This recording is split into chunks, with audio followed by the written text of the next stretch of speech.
So today I'm testing out my Fujifilm GFX 50S2 with an old Canon FD lens, the 50mm macro f3.5. Let's see how well it covers the sensor and let's see how sharp it is and can it be used on a GFX camera. So there's a lot of flowers, a lot of leaves popping up on the trees, and I think this will be pretty good spot to try out this lens and see if it performs. Look at this place. It's beautiful. So I think we're gonna head in here and let's see if we can find some flowers and some spring signs, right?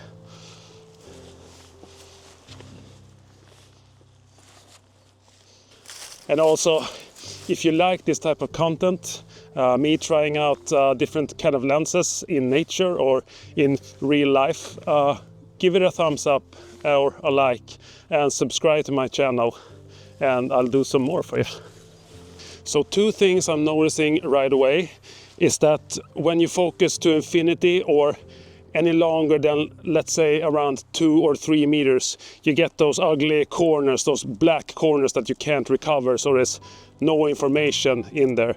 But a positive thing is that it seems when you go into macro mode, it zooms in a little bit, so you get some focus breathing, I would say. So then it seems to actually cover the sensor pretty good. And one thing to notice with this lens is that it's not a one-to-one macro. You need to have a special tube for that one when you use it, and I don't have that. And on the GFX camera, 50mm is around, I think, 37, 38mm.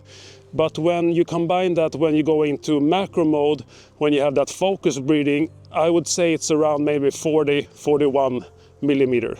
But let's continue trying this out, because in macro mode, which I think is the most important mode for this lens, it seems to work quite fine.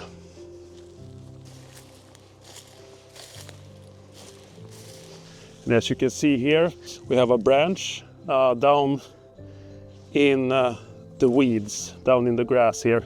And that thing stood out to me. But when I sat down, I also see there's a lot of water droplets. So we're gonna try to capture them in some good lighting and we'll see how it goes.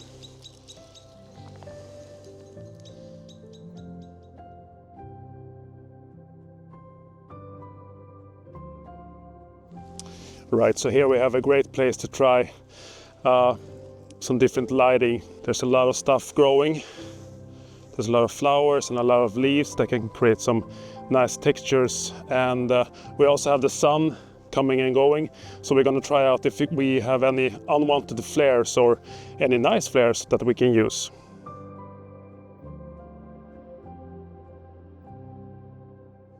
So I don't know if you can see this, but when I photographed this one, I also noticed there was some small things here growing. Here, right on here. And I'm gonna try to get a real close-up, as close as I can get with this lens.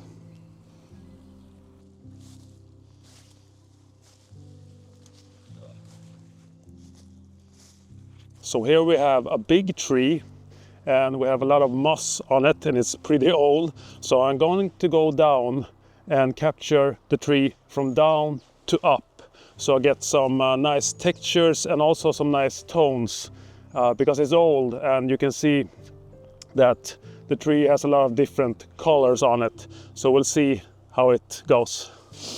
I actually think I'm gonna have to lie down. Let's try it out. Oh yes, this is the spot.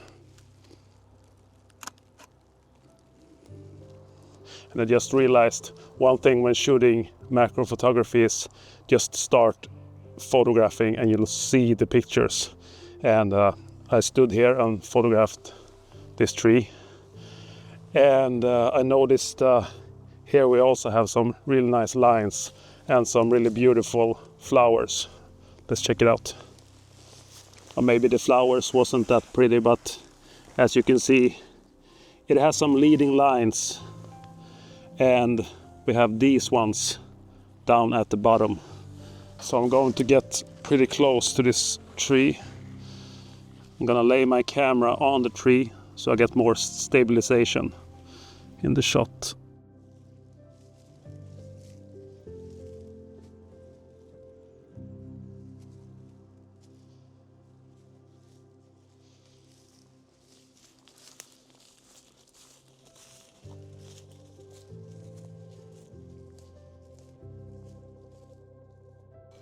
Now these ones are so cool.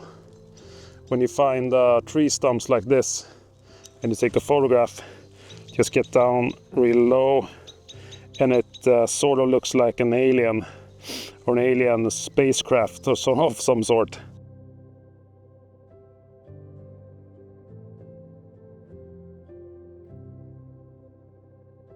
Alright, so closing thoughts. What do I think of the Canon FD 50mm f3.5 macro on my Fuji GFX camera? From what I can tell right now, it performs pretty good in macro distances, and that's actually what this lens is made for. I would not buy this lens to do any fast aperture portrait work. I'm out here trying out to see if it performs in macro, because when you put this on a GFX system, and it sort of becomes a 40mm when you take into account the focus breathing. So it creates some sort of different kind of look, I think, than a normal, let's say 90mm or 100mm. And you can get pretty close. I would not expect this to perform like a GFX native macro lens, or maybe an adapted Tamron lens, for example. I'll link the video down below. That lens is it's old, but it's much newer than this lens, and it has IS, of course, as well. And it's a 90mm 2.8, so you can blow out the background a little bit more than you can with this lens. And that's actually my main critique of this lens. It is a 3.5, so you can't really blow out the background. For macro work, it's totally fine. You usually photograph in, say, 3.5 to 5.6 to almost 7 or 11 in aperture. So it's not a huge deal, but when you step back a little bit, I would like to have the option to blow out the background a little bit more than I can. So do I recommend this lens? Yeah, it seems like I do, actually. I paid $150, like around $150 for this lens, and we'll see in editing how it performs. These pictures are not going to be the greatest ones I have ever shot, but it's merely a test of this lens on the Fuji GFX system. And if you like me to do more tests with other lenses, please hit that like and subscribe, and it lets me know that you want to see more of this kind of material. All right, I see you. Take care. Bye bye.